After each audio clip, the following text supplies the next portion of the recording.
I don't know about you, but this episode felt like a different show in the best kind of way. From the minimal dialogue to the atmosphere and production design, this was a real cut above the vast majority of Daima's episodes so far. An episode that serves as downtime between the climactic battle and foray into the next demon world. And yet, in spite of its low narrative consequences, its production values were through the roof and brought about the return of a very special someone. The key to this episode's resounding success is its director and storyboard artist, Aya Komaki. Now, you'd be forgiven for forgetting her name because the first 12 episodes of this series were dominated by the other series director, Yoshitaka Yoshima. She directed but did not storyboard episode 1 and has otherwise been absent. Now, while that's common for series directors to work in the background, silently correcting boards and handling large-scale decisions we're never privy to, the dates in which the first half of this series were put together actually collide with a large-scale media tour for One Piece Film Red, a tour that Komaki herself was a part of. That actually makes it highly likely that Komaki was around for the inception of Daima, helping to form its fundamental design language along with tackling part of episode 1,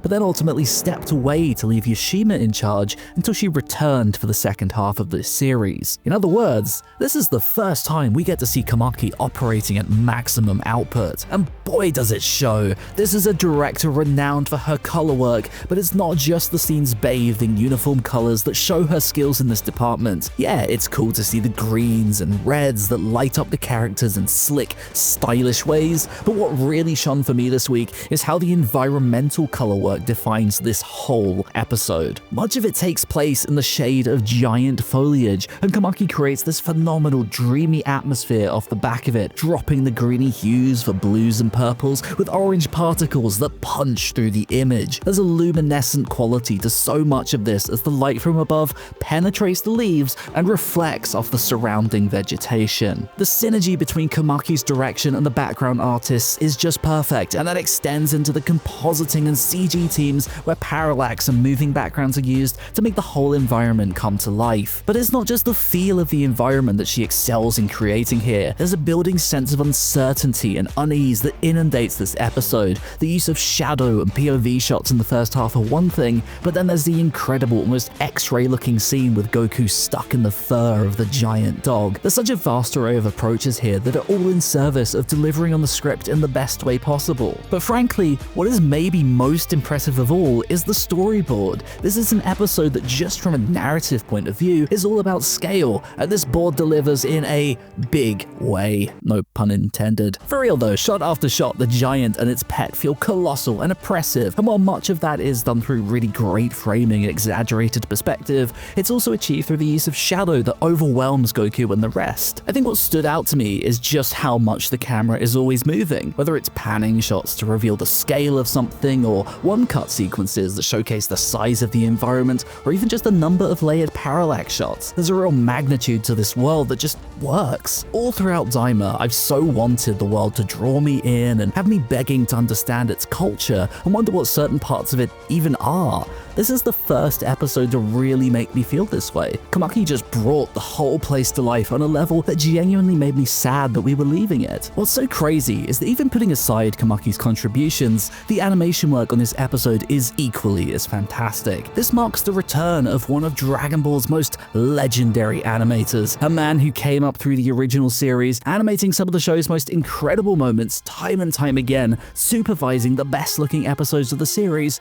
a man who would go on to helm One Piece for a decade, and now married to Aya Komaki, who returns to where it all began. This is Kazuya Hisada. He has not been seen on a solo Dragon Ball project since 2008, and in this episode he draws so many of the cuts of the giant, with this particular moment standing out as the highlight. From the character acting as Goku struggles to get out, to the animation of the fall, it's really nicely done, even if it has all been corrected, as I hear he kind of forgot how to draw Dragon Ball. I think the best sequence is from inside the ship, which is not only one insane layout, I mean look at the scale of this thing, but the way the shadows move, the little flare and the nice animation of the bag lighting up. This is a really nice scene considering the sheer number of cuts he did across this episode. The part where the giant takes off his bag is so delicately done, and the line work on the objects falling is great. It's crazy how strong his layouts are across the board. storyboard. He's top credited on this episode, so I'm sure there are other scenes he worked on that I've yet to identify, but either way, I'll be really interested to see if he pops up again or just hopped on here as a favor to his wife. Winding back a bit though, Yukihiro Urata is here for a nice little scene where Goku slides down the vines and we get a cool bit of first-person CG. He's an animator who's actually done a good chunk of work on Dragon Ball before, but nothing to really make him a household name despite his prominence across One Piece. It's a shame because he's great and I really liked his scene back on episode 4 especially. His work here is not the craziest thing in the world, but it's expertly executed and I really like the way Goku's head bounces as he turns his head, and as silly as it sounds, the way the bubble bursts is really good. Even in scenes where I don't know the animator, there's an understated complexity to them. Like, do you know how hard it is to animate this many creatures at once? To draw this level of background animation and character movement, multiple layers of animation going on at once. Quadrupeds are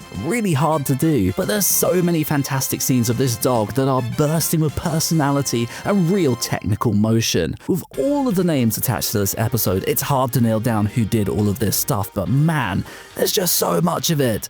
Thankfully, an animator by the name of Aaron Rodriguez happily tweeted out the part he did with Goku on the fur of the dog in the fight that follows. The character acting as Goku navigates the fur is great, and of course the action combat segment is full of cool poses and so much energy. I love the little bit where Goku stretches out before landing the overhead. It's a great little scene, and his name is one you may well recognize if you follow One Piece at all. He's done some cool stuff over there, so it's nice to see him here, and much like Hisada, fingers crossed he pops up again going forwards. But finishing up the canine escapades is Sander, a name many of you will know from his work on the show so far, and it's one that's easily attached to the fantastic Kamehameha here. This might be my favorite action from him yet. Although nowhere near as complex as the work he did back on Goku vs. Glorio, there's huge energy behind this. The shapes alone are incredible, but that impact and great gestural moment on the dog are the answer to every little criticism I've had in the past. He completely outdid himself here. But as the episode heads into the actual encounter with the giant itself, it's Tadayoshi Yamamuro who takes center stage. It's interesting actually, despite not being credited for it, I know from both my eyeballs and insider info that he did assistant animation direction in the back quarter. Although Katsuyoshi Nakatsuru redraws a good 90% of this episode, stunningly I might add, you can see Yamamuro slip through in spots in this section at the end. It's definitely most prevalent in the scene he seems to have animated himself, of course. Despite Nakatsuru, you can see poses right out of Heroes, and of course, the Vegeta scene is straight up not corrected at all, so you get the most Dragon Ball Super shot you've ever seen in your life. Honestly, it's a fine scene, but ultimately it's the last name here that brings this episode to all new heights. Returning once again after a fantastic first showing back on episode 9 is Takeshi Morita. For a full deep dive on him, be sure to check out that video, but just know he is a monster animator and he continues to shine here.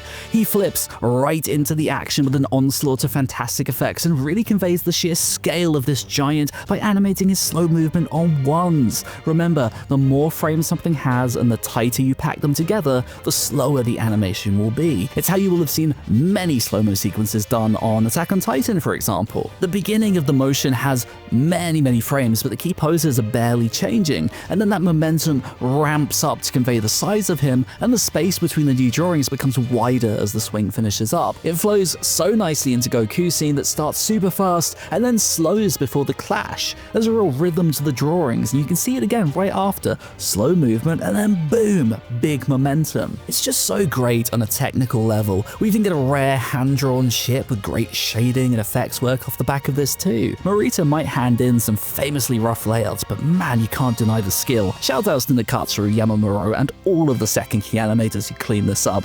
Wonderful work all around. This was just a beautifully executed episode from start to finish. Again, it introduced a sense of wonder that I think was missing from the show's earlier portion. Komaki managed to make this world feel like a huge, living, breathing space, one that I was sad to say goodbye to. It felt like there was a story to this place beyond what the main cast were interacting with, and that really set it apart from what had come on before. At the same time, as spectacular as this episode was, I think it really hammers home what I was saying last week about staff allocation. This is a downbeat following a climax before heading into the third act, and yet, due to great guests and staff with adequate time between their last work, this ended up being the better visualized of the past 2 episodes across the board. I know that'll rightfully frustrate a lot of people, but for me that didn't take away from just how strong this was. If this is what we can expect from a Komaki-led third act, then that's really exciting. I mean, the preview looks great, and episode 15 is having a special sneak peek in LA, so it does seem like big things are coming. Lastly, shoutouts to this funny layering error that makes Vegeta look like a giant balloon. I hope you enjoyed this video, and as always, be sure to let me know what you thought in the comments section below. Otherwise, be sure to rate the video, subscribe if you're new, and I will see you next time.